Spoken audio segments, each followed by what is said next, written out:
Let me get the camera going here. I hope everyone is doing well today. It is week 6 of the No BS Homebuyers live series. If you didn't know, this series is to help educate buyers so that way they feel confident in buying a home and not feeling pressured.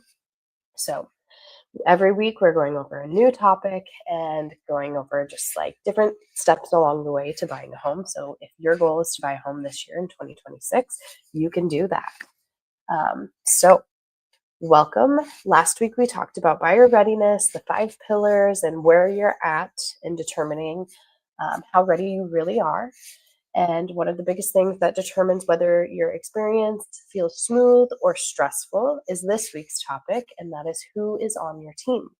So, buying a home is not a solo sport. It is not something we do by ourselves because there are a lot of moving parts and pieces, and it is very important to have a good team on your side so that way you can do it efficiently, effectively, and without all of the headache. So you don't need a huge team, but you do need the right team. So a myth I would like to bust is that you can do this totally on your own.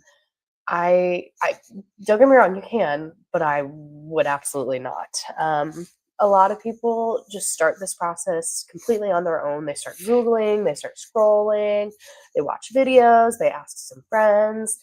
But information isn't the problem. There is plenty of information online.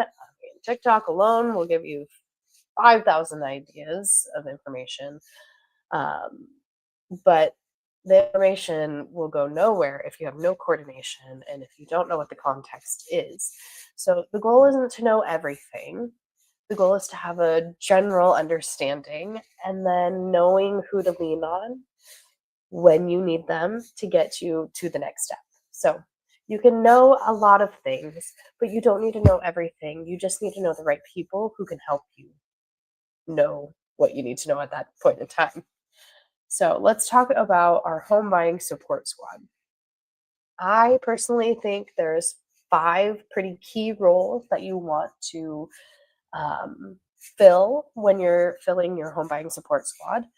The first one, which I'm obviously biased, but I think is the most important because it can help you connect with all of the other people that you need in your support squad, would be number 1, the real estate agent. Your agent's job isn't to just open doors to houses. Your agent's job actually really kicks off once you're under contract on a property, but there's even things leading up to that they're helping you through. So your real estate agent is going to be, I would say, number 1 gold star, what you need to buy a house efficiently and effectively.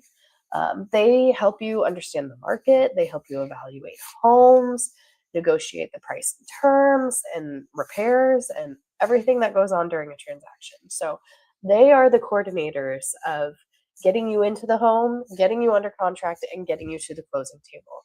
And they do this every day. So you really want to make sure it's a person that feels right and has the resources and the contacts specific for your situation to get you to the finish line. And the right agent should make this feel totally manageable and shouldn't make you feel overwhelmed.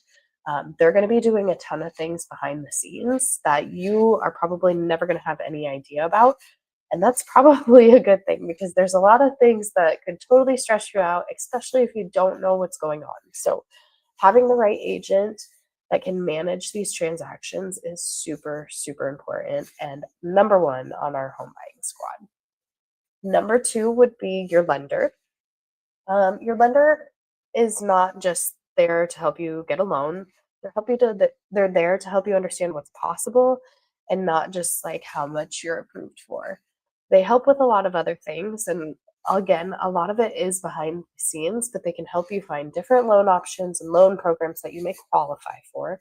They're there to help you come up with a monthly payment strategy, what you can actually afford, what you truly want to afford, because those can be 2 separate things. Credit and income, they can take a look at your credit report and give you suggestions.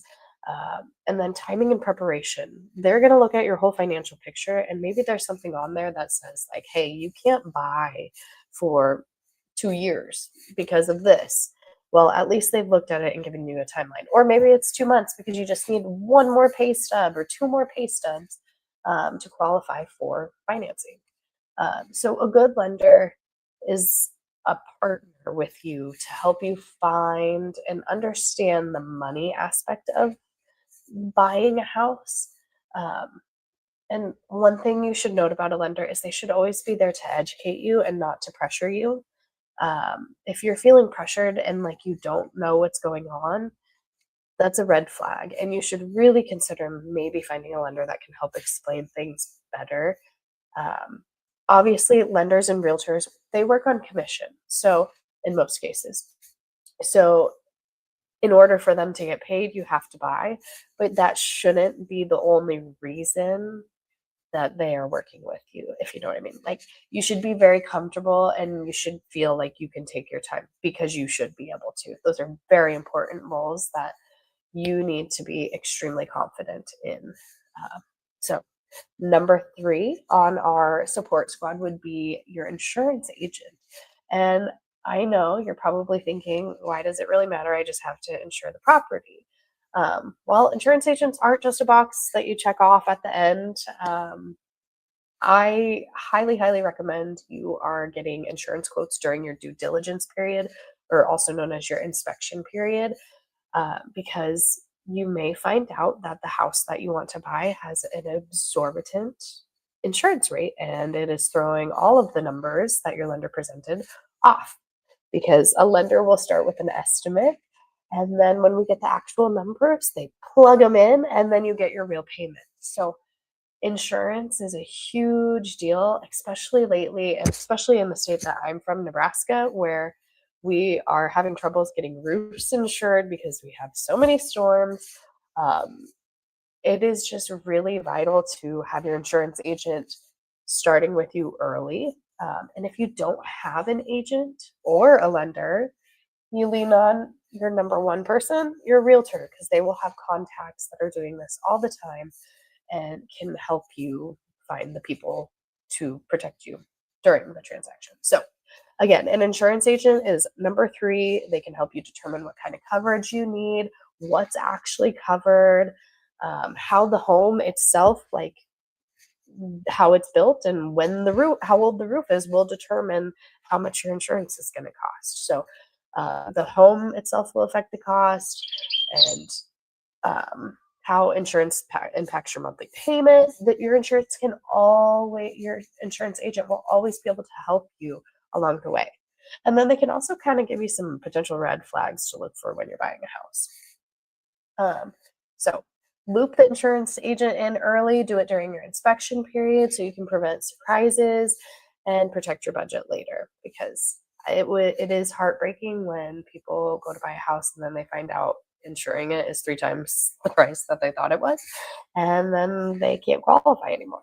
So do it early, make it part of your inspection period, and lean on the insurance agent because that's what they're there for. Number four person would be the home inspector. This is something that I think is pretty obvious to most people, is that you need an inspector, but the right inspector is very important because their job is to help you understand the condition of the home. They're not supposed to be scaring you. They're just there to inform you and help you predict potential issues in the future so that way you can budget for them. I've definitely seen some scare tactic inspectors in my career, and they don't help anyone. They scare a lot of first-time home buyers on things that are just normal home ownership things. So you really want to make sure you have an inspector that is informative but realistic, because owning a home costs money and they are not perfect, not even brand new ones. So make sure you're getting a home inspector that is honest and knowledgeable, because they go through homes every single day and they can look at things and say, hey, this isn't a problem, but it very likely could be. And here's kind of an idea of what you should budget for that. you just want to make sure you have someone on your team that's going to help you along in this process. So you can decide what's acceptable and what's negotiable, and then what your deal breakers are. So a home inspector would be our number 4 support person. And number 5, the title agents or closing team. So this is the team that works mostly behind the scenes to just make sure that ownership is transferring properly. You probably will interact with this person on your support squad the least, and you probably really won't know who they are, but behind the scenes, they're handling a lot of different things. So when properties transfer ownership, you want to make sure that it is free and clear of any liens and claims, and that's what title is doing. So when you buy a house, you actually own it and not someone else. So title insurance protects you in the event that someone comes back and says, well, actually, I still have ownership in this, and that's partially my house. That can get really, really, really expensive and ugly. So the title team does the research to make sure that that's not happening, and then insures you against that if someone starts to claim that. So they do that. And then they also handle escrow accounts, like opening banking accounts for the transaction, closing documents, making sure everything's done legally and properly, and then filing it with the correct entities. So they are doing a lot behind the scenes. They're the people that are going to ask for your social security number, so don't be totally freaked out. But they need to also verify that you're the real person. There's a lot of scams going around of selling property that people don't own. So, yeah, they are going to be the secret team partner or support person behind the scenes that's really helping you out and can save you a lot of money in the long term if anything were to go wrong. So you may not interact with them much, but they are a critical 5th member of your support team. Other potential support players could be like a credit specialist. If you are doing credit repair prior to buying, that can be a very important person. Financial planners, if this is part of a bigger financial scheme, planning and talking with them on strategy is very important. Contractors, if you're buying a house that needs a lot of work, you want to have a pretty friendly relationship with a contractor, and they're going to be a very vital part of your team. And tax professionals, you've got some fun tax situations or are doing some creative tax strategy, uh, tax strategization, sorry. A tax professional can come in really, really handy and should be part of the process as well.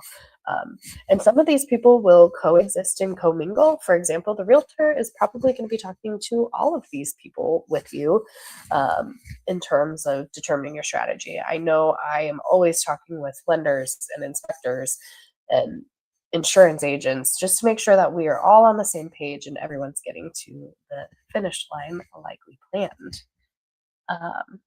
So, how to know if your team is the right fit? Your support squad should always make you feel informed and respected. They should not rush you, and you should not be talked down to. Each person in their role has a pretty specific topic or genre that they're handling. And they're going to be extremely knowledgeable in that specific topic, but they should be able to break it down to you in layman's terms or be able to communicate it to you or through the realtor in a way that is understandable and makes you feel educated and not feel stupid or um, like you aren't good enough to know.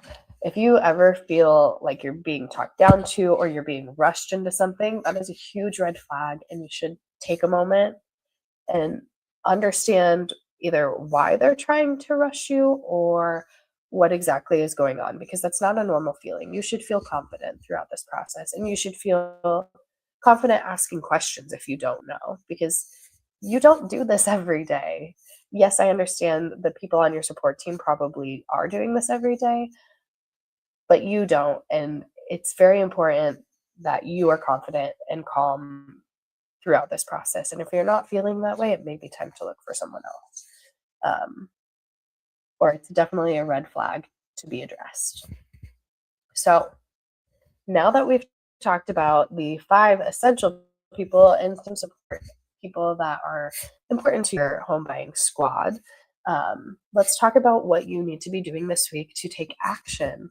If you don't have someone on one of those 5 categories, now is it a good time to start looking?